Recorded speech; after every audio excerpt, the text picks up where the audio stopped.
భారతదేశానికి ఒక సమస్య ఉంది. చైనా సక్సెస్ అవ్వడానికి కారణం ఏంటంటే, చైనాలో వివిధ భాషలు అంటే అక్కడ మాండరిన్ హైలైట్ చేసుకుంటూ వివిధ భాషల వాళ్ళున్నా సరే వాళ్ళందరినీ కూడా ఒకే భాష వైపుకి తీసుకొచ్చింది.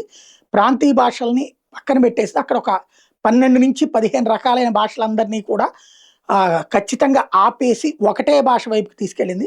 బట్ భారతదేశం మాత్రం అట్లా చేయలేకపోయింది. భారతదేశంలో 320 భాషలున్నాయి.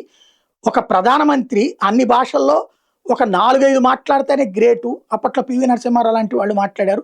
2, 3 భాషలు ఇప్పుడున్న నరేంద్ర మోడీ మాట్లాడగలుగుతారు. కానీ ఇన్ని భాషలు ఉండటం అతి పెద్దదైనటువంటి సమస్య. ఓవరాల్‌గా ఎదుగుదలలో ఇది పెద్ద ప్రాబ్లమ్ వస్తుంది. ఇది సింగపూర్ మాజీ ప్రధానమంత్రి లీ కుయాన్ యా చెప్పుకొస్తున్నటువంటి అంశం. నిజం అది. కాకపోతే ఆ రోజులు మారిపోయినాయి. ప్రజలు దాన్ని జాగ్రత్తగా ఇప్పుడు తెలుగోడెళ్ళి కర్ణాటకలో ఉద్యోగం చేస్తున్నాడు, తమిళనాడులో ఉద్యోగం చేస్తున్నాడు, హైదరాబాద్‌లో ఉద్యోగం చేస్తున్నాడు, బెంగుళూరులో ఇదే దాని పేరేంటి, ఉత్తరప్రదేశ్‌లో కూడా ఉద్యోగం చేస్తున్నాడు. ఈ అనుసంధాన లాంగ్వేజ్ ఇంగ్లీష్ ఉపయోగపడుతుంది. మొదటి ఇబ్బంది ఎదురు మాట వాస్తవం. కానీ దాన్ని సరి చేసుకుంటుంది భారత్.